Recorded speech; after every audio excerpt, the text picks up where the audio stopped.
La géographie du terrorisme s'est modifiée depuis septembre 2001 en fonction des événements internationaux qui se sont succédés depuis, en fonction de la lutte contre le terrorisme, bien sûr, et en fonction de la fragilisation de certains États. Alors aujourd'hui, je voudrais essayer de comprendre ce qui se passe dans la région de l'Afrique subsaharienne. Depuis l'Afghanistan, où il s'est formé à la lutte contre l'armée soviétique, Ben Laden planifie à une échelle mondiale l'action d'Al-Qaïda. Al-Qaïda, cela veut dire la base, et cela conduit aux attentats du 11 septembre 2001. 10 ans après, l'implantation d'Al-Qaïda s'est transformée. La base afghane s'est affaiblie, le noyau central du mouvement s'est sanctuarisé dans les zones tribales pakistanaises. Profitant de l'invasion américaine de 2003, le mouvement s'est déplacé vers l'Irak, puis vers le Yémen, et au-delà du golfe d'Aden, dans la Corne de l'Afrique, en Somalie. Enfin, le mouvement s'est étendu à la bande sahélienne de l'Afrique. Voici une carte montrant la zone d'activité d'Al-Qaïda au Maghreb islamique, l'AQMI. La cartographie dans un tel cas de figure est forcément imprécise, car cette zone ne correspond pas à un territoire où le contrôle serait effectif et total. Non, il s'agit plutôt d'une localisation à l'intérieur de laquelle des cellules terroristes sont actives. AQMI naît en 2007 lorsque Abdelmalek Drogdal, le chef du groupe salafiste pour la prédication et le combat, dont le but est de renverser le gouvernement d'Alger, proclame allégeance à l'organisation de Ben Laden. Car le mouvement d'Al-Qaïda offre plus de visibilité internationale et se révèle plus attractif pour recruter des combattants. Le groupe est actif. Ces phalanges, que l'on nomme les Katiba, ciblent surtout la Mauritanie.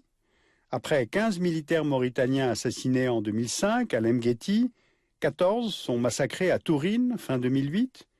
On se souvient aussi de la trentaine de soldats maliens assassinés en juillet 2009, de l'attentat contre une académie militaire à Cherchell, près d'Alger, en août 2011, de l'attaque contre la cité minière d'Arlit au Niger en 2010, où 5 Français sont pris en otage et ils sont toujours détenus aujourd'hui. Le Français, Michel Germano, est exécuté en 2010 par Al-Qaïda. Alors évidemment, toutes ces actions sont perçues comme une extension vers l'Europe de la menace d'Al-Qaïda. Eh bien, qu'en est-il exactement? D'abord, AQMI ne compterait que 500 combattants actifs autour de Drogdal, dans les repères du nord-est de l'Algérie, plus 400 autres logés dans leur sanctuaire du nord du Mali. Soit au total un faible nombre de terroristes, et de plus, au sein d'une organisation traversée par des tensions internes entre chefs de ces Katiba, certains idéologiquement intransigeants, d'autres étant tout simplement des trafiquants. Et puis, il y a le contexte sahélien lui-même. Le Sahel, c'est une bande qui traverse le continent africain, séparant le Sahara aride au nord de l'Afrique de la forêt humide au sud. Dans le passé, cette région était traversée par les routes caravanières du sel, de l'or, des esclaves, des pèlerinages, préexistantes aux États souverains tels qu'on les connaît aujourd'hui.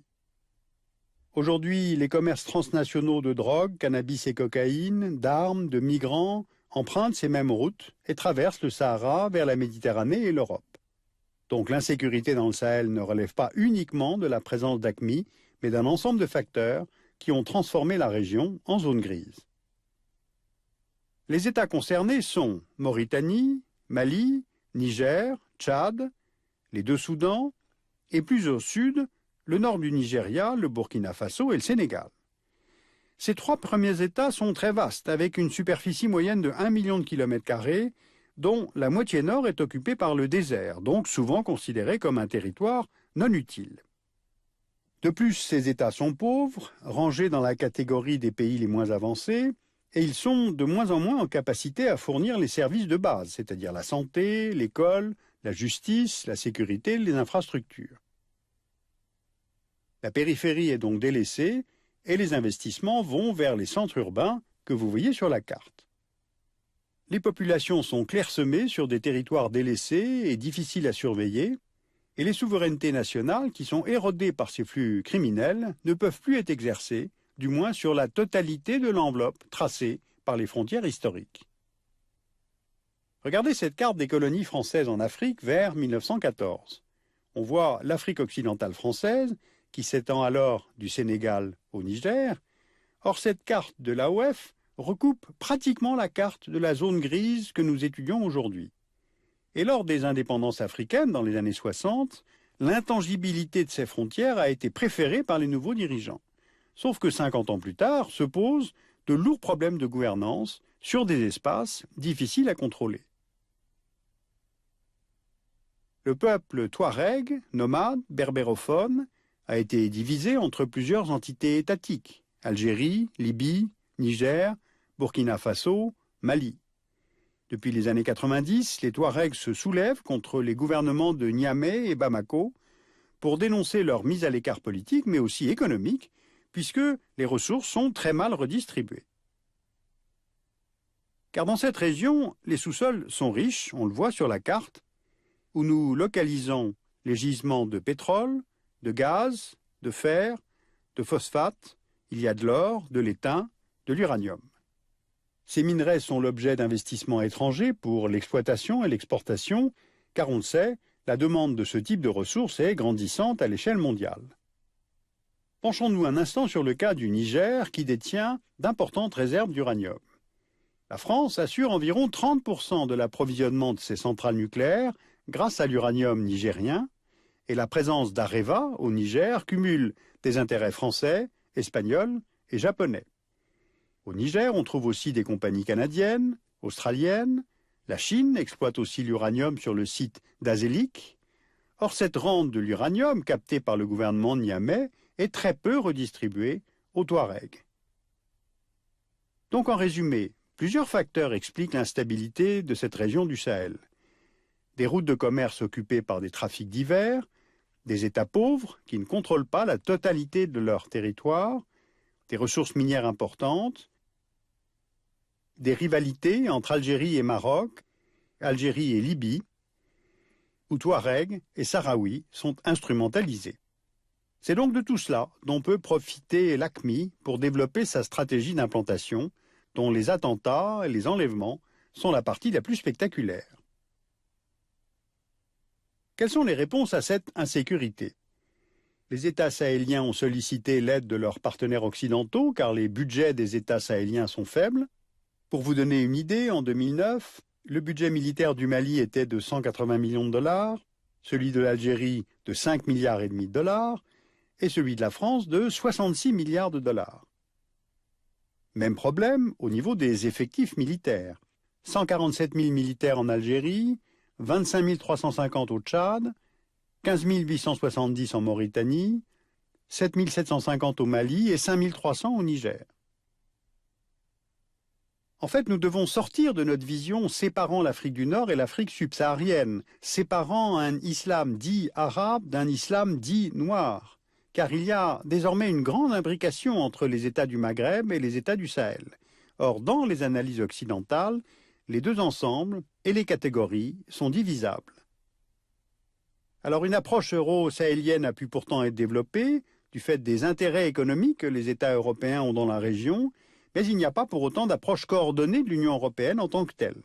Or, tous ces phénomènes, trafic, terrorisme, migration, politique énergétique et même politique de coopération, ont un impact direct sur l'Europe communautaire et sur les États membres. De leur côté, les États-Unis ont une approche plus strictement sécuritaire. Ils ont initié le partenariat transsaharien contre le terrorisme, qui regroupe le Tchad, le Niger, le Nigeria, le Burkina Faso, le Mali, le Sénégal, la Mauritanie, le Maroc, l'Algérie, la Tunisie. Washington a mis sur pied un nouveau commandement des forces américaines en Afrique, l'AFRICOM, dont le commandement est à Stuttgart, et ce commandement doit défendre les intérêts de sécurité nationale des États-Unis en Afrique, en formant et en équipant les armées locales, qui en l'occurrence sont dépassées devant les véhicules rapides, on les appelle les Go Fast, que AQMI finance avec les rançons et les trafics. Alors au total, vous le voyez, les réponses sont bien difficiles à coordonner, car les agendas, les priorités ne sont pas les mêmes pour tout le monde. Les Occidentaux sont focalisés sur la menace terroriste, alors que la priorité locale se concentre plutôt sur l'économie, d'autant plus que les attentats ont laminé les revenus venant du tourisme. Souvenez-vous par exemple de la course Paris-Dakar, dont vous voyez le trajet prévu en 2008 et qui fut annulé du fait de la crainte d'attentats et qui depuis a été transférée en Amérique latine. Alors derrière les discours officiels et ces grandes réunions internationales qui tentent de coordonner la lutte contre le terrorisme, il faut savoir que la réalité est un peu différente. Il n'est pas sûr que les États maghrébins et sahéliens veulent véritablement lutter contre la présence d'AQMI dans la bande du Sahel. Il faut penser aussi à cette arrivée massive d'armes en provenance de Libye et qui peuvent profiter aujourd'hui à AQMI. Et puis la stabilité peut être menacée aussi de l'intérieur. Je pense à ces chefs d'État qui ne veulent pas quitter le pouvoir, qui pratiquent le népotisme ou qui font modifier la Constitution pour pouvoir exercer un Xème mandat de plus. Alors de toute façon, l'Union européenne a décidé à partir de 2011 que cette région désormais était prioritaire. Il y a des enjeux de court terme, puisqu'il y a des otages qui sont détenus, et des enjeux de long terme pour augmenter le niveau de développement humain de cette région qui est extrêmement pauvre et qui est pourtant juste à notre porte. Sur cette question que je viens d'évoquer, vous pouvez lire l'article de l'expert français Charles Toussaint, publié dans l'Annuaire français des relations internationales. Vous pouvez lire Maghreb Mashrek, la revue. Le numéro en 2011 est consacré à Al-Qaïda au Maghreb islamique. La revue Politique étrangère en 2011 consacre un numéro à Al-Qaïda et la guerre contre le terrorisme.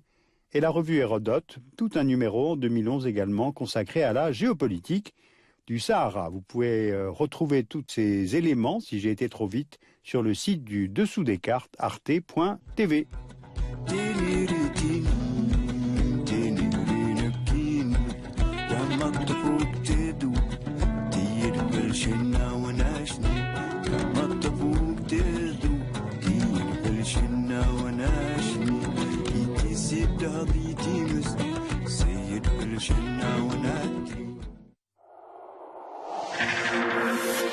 Les principaux